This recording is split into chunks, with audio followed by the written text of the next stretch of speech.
Dr. S.K. Gupta, I welcome you to the effect of hypertension on the heart session on BPIC. To everyone who is watching this session today, Doctor is in MBBS, MD Medicine, and he has done FRCP and from Edinburgh, and he has done FICP, FIMSA, and CFM from France. He will be sharing his insights on the topic. Before proceeding further, would you like to add something, Doctor? Thank you, Meeta. So we should start. So let's get started with the conversation. My first question to you, Doctor, is how does hypertension affect the heart? That's a wonderful question. Because the heart, the hypertension is a silent killer, and most of the patients will say that they do not have any complaint, and once they record their BP, they find that the blood pressure is high.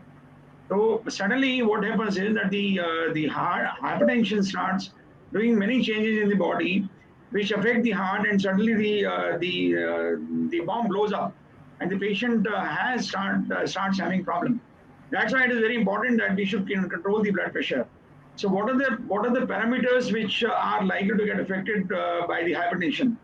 First is that because the heart is contracting against a higher pressure, so it has to put in more force. So heart tries to accommodate by increasing its strength. It becomes left ventricular hypertrophy.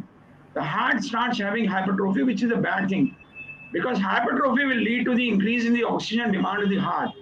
And occasionally, heart will be able to push the blood over a period of few years, but later on, if the blood pressure continues to remain high, the heart is going to fail.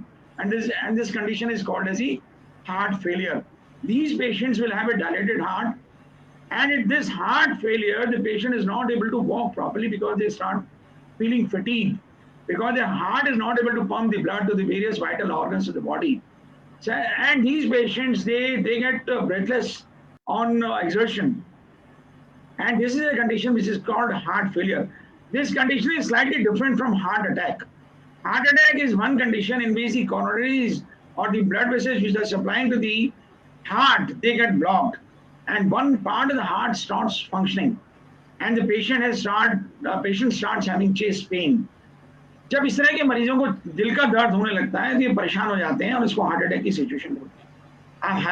Hypertension या high blood pressure के अंदर ऐसा क्यों होता है कि patients को कोरोनरीज के अंदर जो है एथेरोस्क्लेरोसिस होने लगता है या कोलेस्ट्रॉल जमने लगता है? बिकॉज ब्लड प्रेशर जो है कोरोनरीज की वेसल वॉल को खराब कर देता है। जैसे मान लीजिए आपके घर में फर्श है जो कि बिल्कुल चिकना है, उसके ऊपर कोई मिट्टी नहीं जमेगी, लेकिन अगर कहीं से वो खराब हो जाता है तो उसके ऊपर मिट्टी जमने लगती है।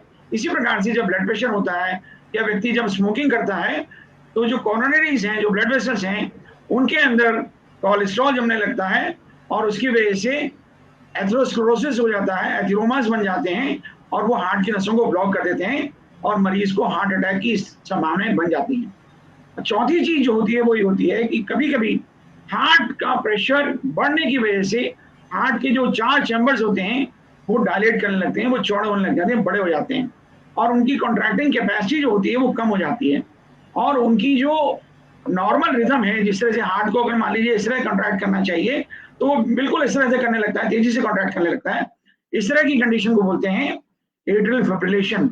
और इस तरह के पेशेंट्स को कभी कभी वो कहते हैं कि हमें ऐसा लगता है जैसे धक्का लग रहा है या हमारी धड़कन बहुत तेजी से चल रही है या हमको पैल्पिटेशंस हो रहे हैं। तो ये सब कंडीशन जो है हार्ट को बुरी तरह असर करती हैं। सभी को चाहिए कि वो अपने ब्लड प्रेशर को ढंग से कंट्रोल रखें। Thank you. What is the effect of hypertension on heart when the person has been diagnosed at a young age as hypertensive but didn't take any blood pressure control medicine till a long time, doctor? अब ये बड़ा ही अच्छा सवाल आपने किया। अब देखिए, कोई व्यक्ति है जिसकी आयु 60 वर्ष है या 65 वर्ष है, एवरेज लाइफ स्पैन इंडिया में लगभग 75 ईयर्स है, तो उसको लगभग 10 साल हाइपरटेंशन को या हाई ब्लड प्रेशर को झेलना पड़ेगा। लेकिन अगर किसी व्यक्ति की 20 वर्ष की आयु है या 30 वर्ष की आयु है तो उसको लगभग 45 वर्ष तक हाइपरटेंशन को झेलना पड़ेगा। तो बॉडी के ऑर्गन्स को ब्लड प्रेशर को ज्यादा लंबे समय तक बर्दाश्त करना पड़ता है, जिससे इस प्रकार के अंगों के अंदर विकार उत्पन्न होने की संभावनाएं बहुत ज्यादा हो जाती हैं।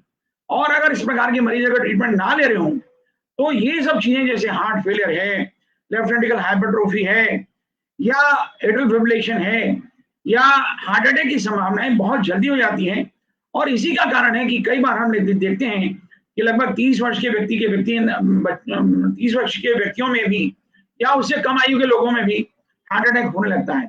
तो इस प्रकार के लोगों को चाहिए कि अपना ब्लड प्रेशर ढंग से कंट्रोल करें और अपना ध्यान रखें, अपनी दवाएं नियमित रूप से खाएं। ठीक है डॉक्टर।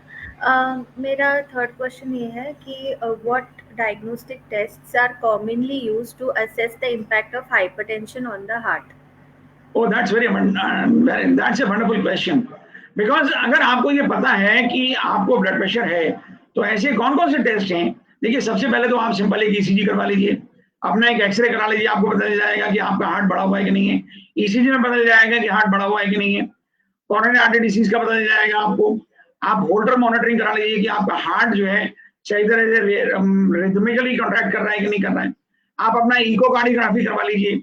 आप अपना लिपिड प्रोफाइल करवा लीजिए, जिससे कि आपको पता चल जाएगा कि आपका हार्ट जो है सही तरह काम कर रहा है या आपके हार्ट के अंदर कोलेस्ट्रॉल बढ़ने की संभावनाएं ज्यादा हैं। आप कोरोनरी आर्टरी एंजियोग्राफी भी करा सकते हैं।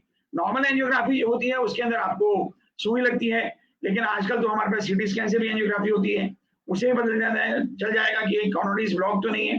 तो ये सब टेस्ट हैं, कुछ ब्लड टेस्ट भी हैं जैसे प्रो वीएनपी वगैरह है, इसे भी बदल जाएगा। जब आप अपने डॉक्टर के संपर्क में आएंगे तो वो आपको सब टेस्ट के बारे में पूरी जानकारी दे देंगे, लेकिन मोटे तौर पर echocardiography, ECG, x-ray chest, lipid profile, anti pro BNP test वगैरह ऐसे टेस्ट हैं जिनसे कि आपको अपने हार्ट के बारे में और ब्लड प्रेशर के बारे में बहुत सारी जानकारी मिल सकती है। और अपना ब्लड प्रेशर आप रेगुलरली सुबह शाम दवाई खाते हैं तो भी और दवाई नहीं खाते हैं तो भी चेक कीजिए। Thank you doctor. Doctor, do you have any message for the audience? Audience के लिए आपको कोई मैसेज है क्या doctor? My message is very clear. To control the hypertension, try to live a stress-free life. Take a good sleep. Do not engage into excessive social media platforms. Spend time with your family and friends. In case you have hypertension, get yourself diagnosed. Take medicines regularly. Take some exercise every day and have a good night's sleep. Thank you so much, doctor. It was a very insightful session. I request all the viewers to follow the BPIC page for more such insights. Thank you so much, doctor, for letting us have you. You're welcome.